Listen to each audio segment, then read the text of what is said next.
வணக்கம் நண்பர்களே, நீங்க பார்க்குற தமிழ் கிரியேஷன் சேனல். நான் உங்க ஹரிபிரசாத். இப்போ உலகம் முழுக்க ஸ்பைடர்மேனோட படங்களுக்கு ஃபேன்ஸ் ரொம்ப அதிகமாயிட்டாங்க. பட் அதுல சில ஃபேன்ஸ் எடுத்துக்கிட்டீங்கன்னா அவங்க எல்லாம் ஸ்பைடர்மேனுக்கு காமிக்ல இருந்தே மிகப்பெரிய ஃபேனா இருந்திருக்காங்க. மெயினா அமெரிக்காவில் இருக்க முக்காவாசி ஃபேன்ஸ் ஸ்பைடர்மேனை படங்கள் இன்ட்ரடியூஸ் பண்றதுக்கு முன்னாடி காமிக்லேயே அவருக்கு மிகப்பெரிய ஃபேன்ஸா இருந்திருக்காங்க.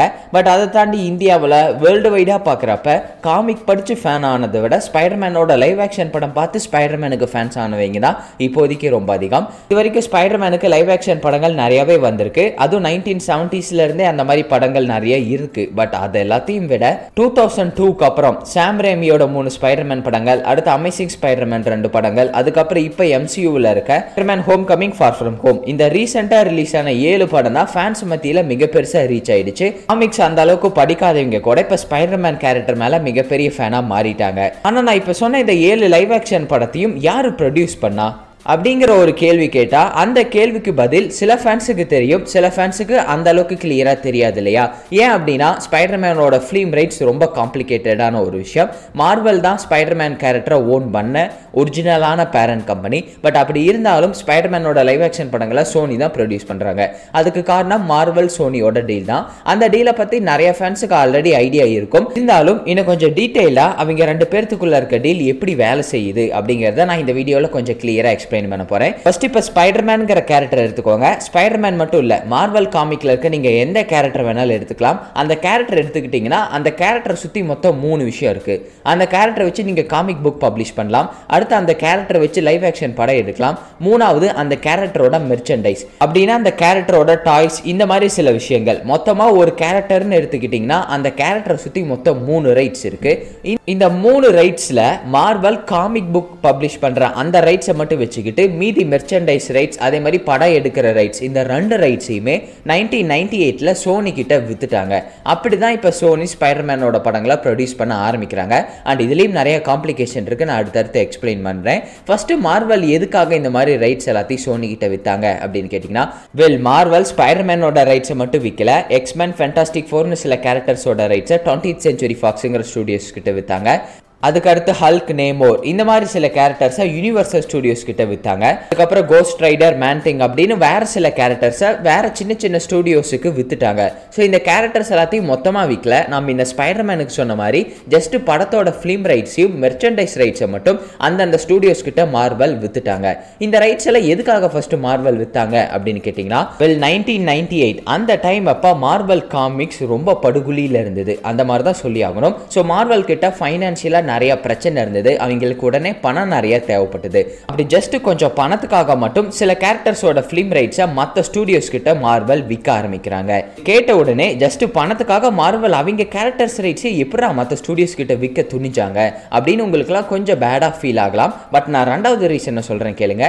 ஒரு ரீசன் இது, அடுத்து 2வது ரீசன், இப்போ இவங்க நிறைய கேரக்டர்ஸ் வச்சு மார்வல் காமிக்கை எழுதிட்டு இருக்காங்க. பட் காமிக்கை வச்சு மட்டும் சில கேரக்டர்ஸா பாப்புலர் ஆக்க முடியாது. மார்வலை பொறுத்த வரைக்கும் மட்டும் இல்ல, மோஸ்டா எல்லா காமிக் புக் கம்பெனிஸ்க்கும் அவங்களோட கேரக்டர் பாப்புலர் ஆகணும் அப்படின்னா ஜஸ்ட் காமிக்ல வச்சு மட்டும் பாப்புலர் ஆக்க முடியாது.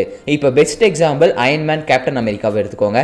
2 கேரக்டரும் காமிக்க கம்பேர் பண்றப்ப காமிக்லயும் ஓரளவுக்கு பாப்புலர் தான். பட் காமிக்கை விட படங்கள் மூலியமா தான் அந்த 2 கேரக்டர் இப்ப ரொம்ப பாப்புலர் ஆயிட்டாங்க. இப்ப ரொம்ப பாப்புலர் ஆனதுக்கு அப்புறம் அந்த 2 கேரக்டர் வச்சு காமிக் மார்வல் பப்ளிஷ் பண்ணா காமிக் புக்ஸ் ரொம்ப அதிகமா சேல்ஸ் ஆகும்ல. ஸோ இந்த மாதிரி சில கேரக்டர்ஸை பாப்புலர் ஆகிறதுக்கு காமிக் மட்டும் போதாது, சில நேரங்கள் அந்த கேரக்டரை வச்சு படம் எடுத்தா இன்னும் கொஞ்சம் பாப்புலர் ஆகும் அப்படிங்கிறது தான் எல்லா காமிக் புக் கம்பெனியோட மெயின் ஐடியாவே. பட் மார்வல் கிட்ட தனியா இப்ப இருக்க மாதிரி மார்வல் ஸ்டுடியோஸ் அப்படின்னு 1998ல இல்ல. இப்போ மார்வலுக்கு கீழே ஒரு ப்ரொடக்ஷன் கம்பெனி இல்ல அப்படிங்கிறப்ப அவங்களால படத்தை எடுக்க முடியாது. அப்ப வேற ஏதாவது ஒரு ஸ்டுடியோஸ் தான் அந்த படத்தை எடுக்க முடியும். ஸோ இப்போ வேற ஒரு ஸ்டுடியோஸ் கிட்ட ஃபிலிம் ரைட்ஸை ஒட்டு மொத்தமா விற்கல, கண்டிஷன்ஸை போட்டு தான் கேரக்டரோட ரைட்ஸை கொடுத்துருக்காங்க. அந்த ரைட்ஸ் மூலியமா அந்தந்த ஸ்டுடியோஸ் அந்த கேரக்டரை வச்சு படத்தை எடுப்பாங்க. மூலியமா கிடைக்கிற லாபம் மொத்தமுமே அந்த ப்ரொடக்ஷன் கம்பெனிக்கு தான். மார்வலுக்கு பெருசா லாபம் வரப்போறது இல்ல. பட் இருந்தாலும் அவங்களோட காமிக் புக் கேரக்டர் வெளிய மக்களுக்கு நிறைய பேருக்கு தெரிய ஆரம்பிக்கும். அதுக்கப்புறம் அதை வச்சு காமிக் பப்ளிஷ் பண்ணா அவங்களுக்கு நிறைய லாபம் வரும்ல. இதனாலையும் இந்த மாதிரி நிறைய கேரக்டர்ஸோட ஃபிலிம் ரைட்ஸை நிறைய ஸ்டுடியோஸுக்கு விற்க ஆரம்பிச்சாங்க. இனிஷியலா சோனி கிட்ட போய் இந்த மாதிரி கேரக்டர் ரைட்ஸை விற்கிறப்ப மார்வல் ஜஸ்ட் ஸ்பைடர்மேன் கேரக்டர்ஸை மட்டும் கொடுக்க வரல, அவங்க எக்ஸ்ட்ராவா ஆண்ட்மேன், தோர், அயன்மேன் இந்த மாதிரி இன்னும் நிறைய கேரக்டர்ஸை, அதுவும் இப்போ மெயினாக நீங்கள் மார்வல் சினிமேட்டிக் யூனிவர்ஸில் பார்த்தா ரொம்ப முக்கியமான கேரக்டர்ஸோட ரைட்ஸையே இந்த பக்கம் சோனி கிட்ட கொடுக்க ரெடியாக தான் இருந்திருக்காங்க. சோனி சப்போஸ் அந்த ரைட்ஸையும் வாங்கியிருந்தாங்கன்னா இந்நேரம் மார்வல் சினிமேட்டிக் யூனிவர்ஸே நம்ம சோனிக்கு கீழே தான் இருந்திருக்கும். பட் அந்த சான்ஸை சோனி அந்த இடத்துல மிஸ் பண்ணிட்டாங்கன்னு தான் சொல்லி ஆகணும். ஸ்பைடர்மேனை தவிர மீதி எந்த கேரக்டர்ஸுமே அந்த டைம் அப்போ ரொம்ப ஃபேமஸ் இல்லை. அதனால் அந்த கேரக்டர்ஸ் வச்சு நாங்கள் பெருசாக என்ன பண்ண போகிறோம், அதனால் ஸ்பைடர்மேன் கேரக்டரும் அதே மாதிரி ஸ்பைடர்மேனை சுற்றி இருக்க 900 கேரக்டர்ஸ், ஸ்பைடர்மேனோட வில்லன், ஸ்பைடர்மேனோட ரிலேஷன் மாதிரி ஸ்பைடர்மேனை பேஸ் பண்ணி வர எல்லா கேரக்டர்ஸை மட்டும் நாங்கள் வாங்கிக்கிறோம் அப்படின்னு சோனி சொல்ல, மொத்தமாக ஸ்பைடர்மேனோட சேர்த்து 900 கேரக்டர்ஸோட ஃபிலிம் ரைட்ஸ் அதே மாதிரி மெர்ச்சன்டைஸ் ரைட்ஸ் இது ரெண்டுத்தையுமே மார்வல் சோனி கிட்ட வித்துட்டாங்க. ஸோ விற்றதுக்கு அப்புறம் அந்த டைம்ல இருந்து ஏதாவது ஒரு லைவ் ஆக்ஷன் படம் எடுக்கணும் அப்படின்னா சோனி மட்டும்தான் ப்ரொடியூஸ் பண்ண முடியும். ஏன்னா ஃபிலிம் ரைட்ஸ் மொத்தமும் சோனி கிட்ட தான் இருக்கு. மார்வலே நினைச்சாலும் சோனியோட பர்மிஷன் இல்லாமல் ஸ்பைடர்மேனை வேற ஒரு லைவ் ஆக்ஷன் படத்தில் அவங்களால இன்ட்ரடியூஸ் பண்ண முடியாது. மொத்த ஃபிலிமிங் கண்ட்ரோல் அதே மாதிரி மெர்ச்சன்டைஸ் இது எல்லாமே சோனி கிட்ட இப்போ போயிடுச்சு.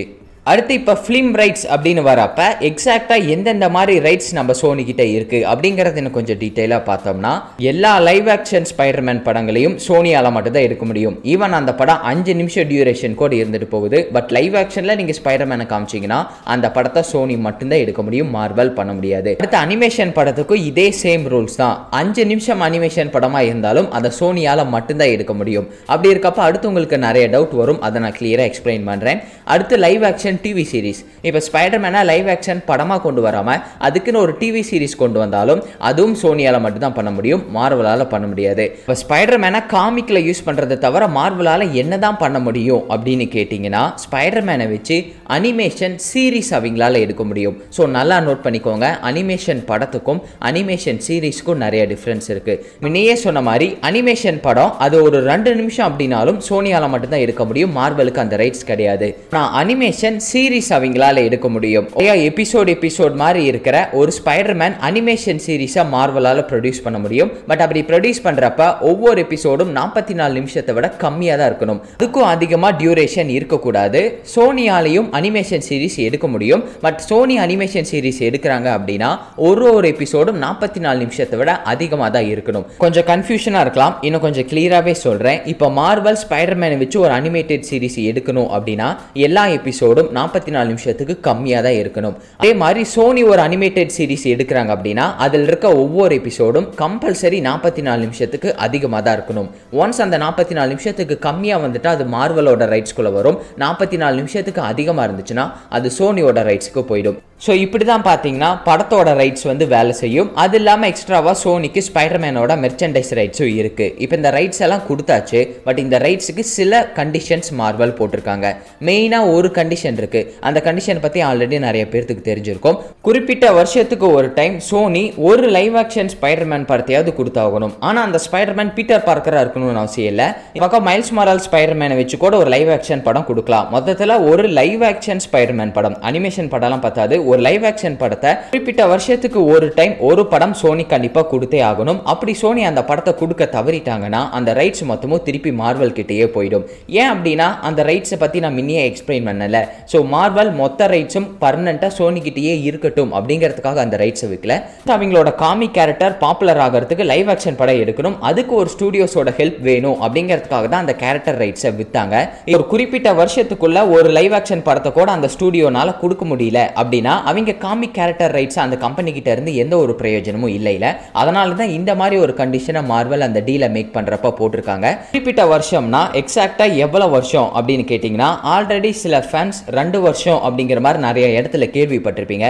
பட் ஆக்சுவலா 2 வருஷம் கிடையாது, 5.25 வருஷம், 5.75 இயர்ஸுக்கு ஒரு லைவ் ஆக்ஷன் படத்தை சோனி கொடுத்தா மட்டும் போதும். அந்த வருஷத்துக்குள்ள ஒரு படத்தை கொடுத்துட்டாங்க அப்படின்னா அந்த ரைட்ஸ் எப்பவும் போல சோனி கிட்டே தான் இருக்கும். ஸோ இதுக்கு நிறைய ஆதாரங்களும் இருக்கு. 2007ல ஸ்பைடர்மேன் 3 படம் வந்தது. அடுத்த லைவ் ஆக்ஷன் ஸ்பைடர்மேன் படம் 2012ல தான் வந்தது. அதுக்கே பார்த்தீங்கன்னா கிட்டத்தட்ட 5 வருஷம் கேப். இந்த டீல் பிரகாரம் 5.25 வருஷம் கேப் எடுத்துக்கலாம். பட் அந்த 5.25 வருஷம் கேப்புக்குள்ள சோனி இன்னொரு லைவ் ஆக்ஷன் படத்தை கொடுத்துட்டாங்க. அதனால தான் ஸ்பைடர்மேனோட ரைட்ஸ் இன்னும் சோனி கிட்டேயே இருக்கு. அந்த பீரியட் 2 வருஷம் கிடையாது, 5.25 வருஷம். அடுத்து இப்போ ஃபிலிம் ரைட்ஸோட சேர்த்து ஸ்பைடர்மேனோட மெர்ச்சன்டைஸ் ரைட்ஸ் சோனி கிட்ட தான் இருக்குன்னு நான் ஃபர்ஸ்டே சொல்லியிருந்தேன். ஆக்சுவலாக இருந்தது, இப்போ இல்லை. 2011 வரைக்கும் ஸ்பைடர்மேன் ஸ்பைடர்மேனோட மெர்ச்சன்டைஸ் ரைட்ஸும் சோனி கிட்ட தான் இருந்தது. பட் 2011 டைம் அப்ப சோனி ஃபைனான்சியலா பயங்கரமா பாதிக்கப்பட்டாங்க. அதனால அவங்களுக்கு பணம் கொஞ்சம் தேவைப்பட்டது. இப்ப மெர்ச்சன்டைஸ் ரைட்ஸை வச்சு பெருசா என்ன பண்ண போறோம், இதோட ரைட்ஸ் நம்ம கிட்ட இருக்கு, மொத்த பாக்ஸ் ஆஃபீஸ் கலெக்ஷனும் நமக்கு தான் வரப்போகுது, அதனால மெர்ச்சன்டைஸ் ரைட்ஸை மார்வல் கிட்ட வித்தரலான்னு மார்வல் கிட்ட 2011லயே ரைட்ஸை வித்துட்டாங்க. இப்ப மெர்ச்சன்டைஸ் ரைட்ஸ் மார்வல் கிட்ட தான் இருக்கு. அப்ப அந்த ரைட்ஸ் அந்த அளவுக்கு பெருசா வேல்யூ இல்லைன்னு சொல்லி சோனி மார்வல் கிட்ட வித்துட்டாங்க. ஆனா இப்ப சோனி ரொம்பவே ஃபீல் பண்றாங்க. ஏன்னா இப்ப ஸ்பைடர்மேனோட மெர்ச்சன்டைஸ் வேல்யூ ரொம்ப அதிகமாயிடுச்சு. ஒரு சில ஸ்பைடர்மேன் படத்தோட பாக்ஸ் ஆஃபீஸ் கலெக்ஷனை விட அந்த ஸ்பைடர்மேன் படம் ரிலேட்டடா செல் ஆகிற மெர்ச்சன்டைஸ் மூலியமா கிடைக்கிற பணம் தான் இப்ப ரொம்ப அதிகமா இருக்காம். அப்ப கணக்கு பிரகாரம் பார்த்தா இப்ப மார்வலுக்கு தான் அதிக லாபம் வருது, சோனிக்கு லாபம் கம்மியா தான் வருதுன்னு இப்ப சோனி ஃபீல் பண்ணிட்டு இருக்காங்க. எதுக்காக அந்த மெர்ச்சன்டைஸ் ரைட்ஸ் வித்தோன்னு. அதுக்கடுத்து இப்ப பாக்ஸ் ஆஃபீஸ் அப்படின்னு வரப்ப மார்வலுக்கு எந்த ஒரு பங்குமே கிடையாதா அப்படின்னு கேட்டீங்கன்னா எஸ், பங்கு இருக்கு. பாக்ஸ் ஆஃபீஸ் கலெக்ஷன்ல 5% மட்டும் மார்வலுக்கு போகும், மீதி 95% சோனிக்கு தான். அந்த விஷயம் இப்ப ஸ்பைடர்மேன் எம்சியூக்குள்ள வந்ததுக்கு அப்புறம் கிடையாது. ஸ்டார்டிங் ஸ்பைடர்மேன் 1 படம் சாம் ரைமியோட படங்கள் இருக்குல்ல, அப்ப இருந்தே எல்லா ஸ்பைடர்மேன் படத்தோட பாக்ஸ் ஆஃபீஸ் கலெக்ஷன்ல இருந்து 5% நம்ம மார்வலுக்கு தான். நான் இப்ப சொன்ன இந்த ரைட்ஸோட இன்ஃபர்மேஷன் எல்லாமே இப்ப ஸ்பைடர்மேன் எம்சியூக்குள்ள வரதுக்கு முன்னாடி தான். ஸ்பைடர்மேன் எம்சியூல அப்பியர் ஆகிறதுக்கு மறுபடியும் சோனி மார்வல் 2 பேரும் வேற மாதிரி ஒரு டிஃப்ரெண்டான டீலை போட்டுட்டாங்க. அந்த டீலோட டேர்ம்ஸ் அண்ட் கண்டிஷன் வேற. அதை பத்தி வேணா நான் செப்பரேட்டா இன்னொரு வீடியோல எக்ஸ்பிளைன் பண்றேன். அடுத்து இப்ப இன்னொரு கேள்வி உங்களுக்கு கடைசியா வரும், அப்ப ஸ்பைடர்மேனோட படத்தோட ரைட்ஸ் கடைசி வரைக்கும் மார்வல் கிட்டேயே வராதான்னு. இப்ப இருக்க சிச்சுவேஷன் பிரகாரம் பார்த்தா கொஞ்சம் கஷ்டம் தான். ஸ்பைடர்மேன் ரைட் சோனி கிட்டேயே தான் பர்மனண்டா இருக்கிற மாதிரி தான் இப்போதைக்கு நிலைமை போயிட்டு இருக்கு. பட் இந்த நிலைமை ஃபியூச்சர்ல எப்ப வேணாலும் மாறலாம். இப்ப ரைட்ஸ் திருப்பி மார்வல் கிட்டேயே வரணும் அப்படின்னா மொத்தமா 2 வழி தான் இருக்கு. ஒன்னு, சோனியை டிஸ்னி வந்து வாங்கணும். சோனியை மொத்தமா இப்ப டிஸ்னி வாங்கிட்டாங்கன்னா அந்த ஸ்பைடர்மேன் ரைட்ஸ் மொத்தத்தையும் மார்வல் கிட்டேயே ஈஸியா கொடுத்துருவாங்க. அதுக்கு ரொம்ப வாய்ப்பு கம்மி தான். ஏன்னா டிஸ்னியால சோனி அளவுக்கு மிகப்பெரிய கம்பெனியை எடுத்தங்கவுத்தோன்னு டக்குன்னு வாங்க முடியாது. அதே மாதிரி சோனியும் அவங்களோட கம்பெனி விற்கிறதுக்கு ஆசைப்பட்டா மட்டும்தான் அதுவும் நடக்கும். அதனால முத வழி ரொம்பவே கஷ்டமான வழி தான். ரெண்டாவதா இன்னொரு வழி இருக்கு. நான் முன்னையே ஒரு கண்டிஷன் சொன்னேன் இல்லையா, 5.25 வருஷத்துக்கு ஒரு லைவ் ஆக்ஷன் படத்தை சோனி கொடுத்தே ஆகணும். கொடுக்காம போற பட்சத்துல திருப்பி மார்வலுக்கு அந்த ஸ்பைடர்மேனோட ஃபிலிம் ரைட்ஸ் மொத்தமா வந்துடும். இது வரைக்குமே சோனி அடுத்தடுத்த 5 வருஷத்துக்குள்ள ஒரு லைவ் ஆக்ஷன் படத்தை கொடுத்துக்கிட்டே தான் வராங்க. இப்படி ஒரு கட்டத்துல அவங்களால கொடுக்க முடியல அப்படிங்கிறப்ப அந்த படத்தோட ரைட்ஸ் மொத்தமும் மார்வல் கிட்ட வந்துரும். பட் இதுலயும் மிகப்பெரிய ஒரு சிக்கல் இருக்கு. என்ன அப்படின்னா அந்த ஸ்பைடர்மேனோட கேரக்டர் தான். ஸ்பைடர்மேன் கேரக்டரை வச்சு உங்களால ஒரு நல்ல படத்தை கொடுக்க முடியினாலும் அந்த படம் பாக்ஸ் ஆஃபீஸ் வைஸ் ஓரளவுக்கு சக்சஸ் ஆயிடுது. இப்போ இதுக்கு பெஸ்ட் எக்ஸாம்பிள் ஸ்பைடர்மேன் 3, அதே மாதிரி அமேசிங் ஸ்பைடர்மேன் 1, அமேசிங் ஸ்பைடர்மேன் 2, இந்த 3 படங்கள். இந்த 3 படங்களும் அந்த அளவுக்கு நல்லா இல்லைன்னு நான் இந்த வீடியோ மூலியமா நான் சொல்ல வரல. இந்த 3 படங்களுக்கும் ஃபேன்ஸ் கிரிட்டிக்ஸ் 2 பேருமே மிக்ஸ்டு ரியாக்ஷன் தான் கொடுத்திருந்தாங்க. இவங்க மிக்ஸ்டு ரியாக்ஷன் கொடுத்திருந்தாலும் பாக்ஸ் ஆஃபீஸ் வைஸ் இந்த 3 படமும் மிகப்பெரிய ஹிட் தான். எல்லா படமும் ஆவரேஜா $700 மில்லியன் மேல வசூல் பண்ணிடுச்சு. இருக்கிறப்ப ஒரு கட்டத்துல ஸ்பைடர்மேன் படத்தை சோனியால பெட்டரா எடுக்க முடியலனாலும் அவங்க பணத்தை பாத்துறாங்க. இந்த சான்ஸை யாரு தான் விடுவா, எந்த ஸ்டுடியோஸ் தான் விடுவாங்க? அது மட்டும் இல்லாம ஒரு கட்டத்துக்கு மேல ஒரு ஸ்பைடர்மேன் படம் கிரிட்டிக்ஸ் வைஸ் ரொம்ப அடி வாங்கிடுச்சு. அதுக்கப்புறம் அதே பிரான்ச்சைஸை கண்டினியூ பண்ண முடியல அப்படின்னா சோனி உடனே ரீபூட் பண்ணிடுவாங்க. Simple as that. ரீபூட் பண்ண பிரான்ச்சைஸும் ஒரு கட்டத்துல ஃபேன்ஸுக்கு பிடிக்கல அப்படின்னா மறுபடியும் ரீபூட் பண்ணிடுவாங்க. நல்ல வேளை ஸ்பைடர்மேன் எம்சியூக்குள்ள வர மாதிரி சோனி மார்வல் ஒரு டீல போட்டாங்க. சப்போஸ் அந்த டீல் நடக்கலினாலும் அமேசிங் ஸ்பைடர்மேன் பிரான்ச்சைஸ் ஒரு கட்டத்துக்கு மேல நல்லா போகலினா திருப்பி இன்னொரு பிரான்ச்சைஸை சோனி ஓனா ரீபூட் பண்ணிருப்பாங்க. இந்த மாதிரி ரீபூட் பண்ணிட்டே சோனியால கடைசி வரைக்கும் அந்த ரைட்ஸை அவங்க கைக்குள்ளேயே வச்சுக்க முடியும். இருந்தாலும் இந்த கண்டிஷனும் பர்மனண்டா இருக்காது. இப்போதைக்கு ஸ்பைடர்மேனுக்கு ஃபேன்ஸ் நிறைய பேர் இருக்காங்க. பட் கண்டினியூஸா ஸ்பைடர்மேனுக்குன்னு சொதப்பலாவே நிறைய படங்கள் சோனி கொடுத்துக்கிட்டே இருந்தாங்கன்னா கட்டத்துல பாக்ஸ் ஆஃபீஸும் அடி வாங்க ஆரம்பிச்சிடும். அப்படி அடி வாங்க ஆரம்பிச்சிருச்சுன்னா சோனி ஸ்பைடர்மேன் வச்சு பெட்டரான ஒரு படம் கொடுத்தே ஆகணுங்கிற நிலைமைக்கு போயிடுவாங்க. அப்படி போற பட்சத்துல மேபி அந்த 5.25 வருஷ கேப்புக்குள்ள சோனியால ஒரு ஸ்பைடர்மேன் படத்தை கொடுக்காம போகலாம். அப்படி கொடுக்காம போற பட்சத்துல ரைட்ஸ் திருப்பி மார்வல் கிட்டேயே வந்துடும். இதை வச்சு பாக்குறப்ப அமேசிங் ஸ்பைடர்மேன் 2 படம்க்கு அப்புறம் சோனி ஸ்பைடர்மேன் வச்சு என்ன பண்றதுனே தெரியாம தான் முழிச்சிட்டு இருந்தாங்க லிட்டரலா. அதுக்கப்புறம் தான் மார்வல் ஸ்பைடர்மேன் எம்சியூக்கு கூட்டிட்டு வந்து ஒரு டீலை மேக் பண்ணாங்க. சப்போஸ் இந்த டீலை மார்வல் மேக் பண்ணாம இருந்தா குறிப்பிட்ட வருஷம் கழிச்சு ஒரு 50 வருஷம் சும்மா எக்ஸாம்பிளுக்கு வச்சுக்கோங்க, அதுக்கப்புறம் திருப்பி ஸ்பைடர்மேனோட மொத்த ரைட்ஸும் மார்வல் கிட்ட வந்திருக்கும். அப்ப மார்வல் அந்த டீல போடாம சோனியை தனியாவே விட்டுருக்கலாம்ல அப்படின்னு கேட்டீங்கன்னா அந்த இடத்துலயும் மார்வலுக்கு ஒரு மிகப்பெரிய பிரச்சனை இருக்கு. இப்ப அந்த 50 வருஷத்துக்குள்ள அந்த ரைட் சோனி கிட்ட இருந்து மார்வலுக்கு வரதுக்கு முன்னாடியே ஏகப்பட்ட ரீபூட் சோனி பண்ணி ஸ்பைடர்மேனோட பிராண்ட் வேல்யூவை அவங்க கெடுத்து வச்சிருவாங்க. அப்புறம் பிராண்ட் வேல்யூவே கெட்டு போயிடுச்சு அப்படின்னா ஸ்பைடர்மேனோட மொத்த ரைட்ஸ் திருப்பி மார்வல் கிட்ட வந்ததுக்கு அப்புறம் எந்த ஒரு பிரயோஜனமும் மார்வல் கிட்ட இருக்காது. அதனால நம்மளால ஸ்பைடர்மேனை மொத்தமா ஆக்சஸ் பண்ண முடியலனாலும் பரவாயில்ல, ஸ்பைடர்மேனோட பிராண்ட் வேல்யூ கெட விடக்கூடாது. ஆனால் சோனிக்கோட ஒரு டீல் போட்டு நம்ம ஸ்பைடர்மேனோட பிராண்ட் வேல்யூவை நம்ம எப்பவும் போல இன்க்ரீஸ் பண்ணிக்கலாம் அப்படின்னு மார்வல் ஒரு ஐடியா பண்ணி தான் இந்த மாதிரி ஒரு டீலை மேக் பண்ணாங்க. என்னதான் இருந்தாலும் ஸ்பைடர்மேனோட parent company, own parent company அப்படின்னா மார்வல் தான். அப்படி இருக்கிறப்ப அவங்களோட கேரக்டர் பிராண்ட் வேல்யூவை குறைய எந்த ஒரு கம்பெனியும் ஒத்துக்க மாட்டாங்கல்ல. அதனால தான் மார்வல் ஸ்டுடியோஸ் இந்த மாதிரி ஒரு டீலை மேக் பண்ணிட்டாங்க. இதுலையுமே மார்வல் நல்ல விஷயம் தான் பண்ணியிருக்காங்க. அதுக்குன்னு சோனியால் ஸ்பைடர்மேன் படங்களை நல்லபடியாக கொடுக்க முடியலன்னு நான் சொல்ல வரல. பட் இருந்தாலும் மார்வல் கிட்ட வந்ததுக்கப்புறம் எனக்கு தெரிஞ்ச வரைக்கும் ஸ்பைடர்மேன் இன்னும் கொஞ்சம் பெட்டராக காமிக்கப்படுறாரு அப்படின்னு தான் எனக்கு தோணுது. இதை பற்றி நீங்கள் என்ன நினைக்கிறீங்க? ஸ்பைடர்மேன் கேரக்டரை மார்வல் பெட்டராக யூஸ் பண்ணுறாங்களா இல்லை சோனியே பெட்டராக யூஸ் பண்ணியிருப்பாங்களா? மறக்காம உங்களோட தாட்ஸை கீழே கமெண்ட் பண்ணுங்க. நான் இன்னொரு இன்ட்ரெஸ்டிங்கான வீடியோவில் அடுத்து உங்களை மீட் பண்ணுறது வரைக்கும் நான் உங்கள் ஹரிபிரசாத். இது உங்கள் தமிழரித் கிரியேஷன் சேனல். டாடா.